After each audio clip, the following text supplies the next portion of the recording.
Hello, Roger Bisby here from Skill Builder, and Mark has sent in an interesting little problem that he's got. Previous owner 20 years ago built this extension which is butted onto his gable end wall, and he's just taken off the plasterboard and so on, and he's uncovered this crack. Now, he had a full survey done on this house when he bought it. Surveyor said there was some cracking evidence on the outside but nothing moving, no need for any alarm, just fill it in and carry on. The surveyor obviously hadn't seen this bit because it was all covered up, which is one of the problems with surveys, because they're only ever going to talk about what they can see, and a lot of these problems are hidden away and only reveal themselves later on. And of course the surveyor's got a perfect get out. Mark is saying, what shall I do with this? So what's happened here is the blocks were put in wet and they've shrunk away, and they've got some very hard cement, and rather than it pulling off the building, it's just made that crack. But the crack is fairly even all the way down from top to bottom, so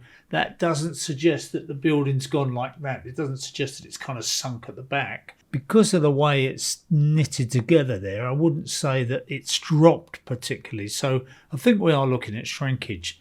Now, he's saying what to do. So could just put some foam in there, like he said, and then just forget it, because it's not showing through on the outside. But the other thing that he could do, you could get some ties in there if you just drilled out a bit of the block work and fed them in. Or you could just get some L-shaped brackets, put them along the wall there and along the wall there, galvanised brackets. And the ones with the slots in, you get them with holes and slots in.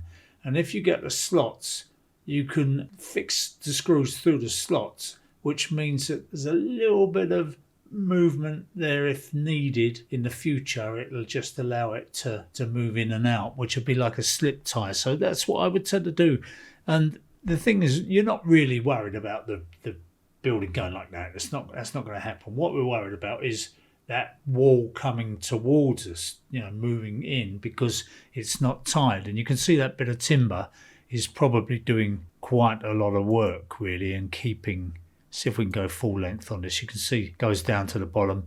So that timber is really stabilising the end of the wall where it goes into or doesn't go into, just joins on to the existing house. So once he takes that bit of timber away, a few brackets across there I think would be a good idea. Just stop it wobbling. Nothing huge to worry about. But the interesting thing for me is when we go on the outside of the building, then he's got a join there. This is where the new building joins the old building, and somebody's put a mastic joint down there, and this is there as a movement joint. All they've done is filled it with a bit of mastic and left it. We can just see a little bit of cracking down the mastic where it's pulled away, but I would think that's more a characteristic of the mastic than it is of anything else. It's just that it's kind of pulled slightly across there. You can see it's not all the way down, so I don't think there's anything to worry about at all there. I think all you need to do, just gun a little bit of something in there, maybe a little bit of polymer sealant, or could even actually just make a nicer job of that, couldn't you? Just gun the whole thing up again so that it was more or less level with the brickwork, just tool it down. It might look quite nice, but then again, you've got to paint it, haven't you? So why make life hard for yourself? So let's go back to the internals. Let's see. Oh, here's another one. Look, this is an even better one.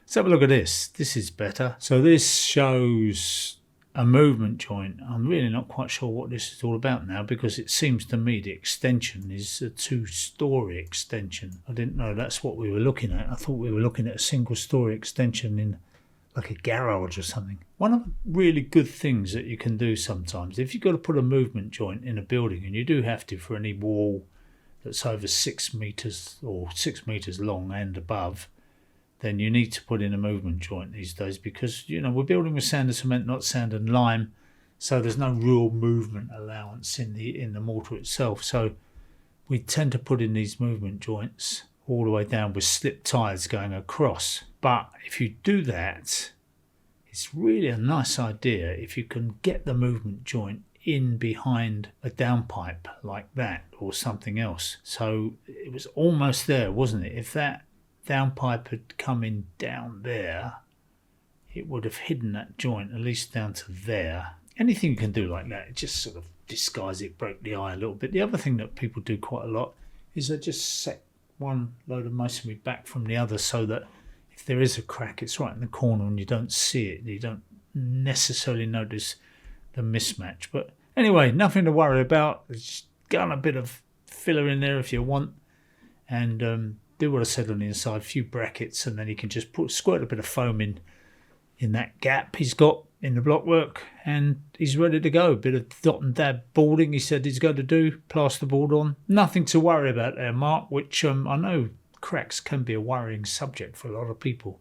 They do have sleepless nights over them, and it's not necessary half the time. As I say so often, houses rarely fall down. Dylan's got a great story to tell about somebody underpinning his house. Took everything out in one day. Anyway, come back to me soon and we'll have more questions coming up on Ask Skillbuilder. If you've got a question, send it in, because this is a free service.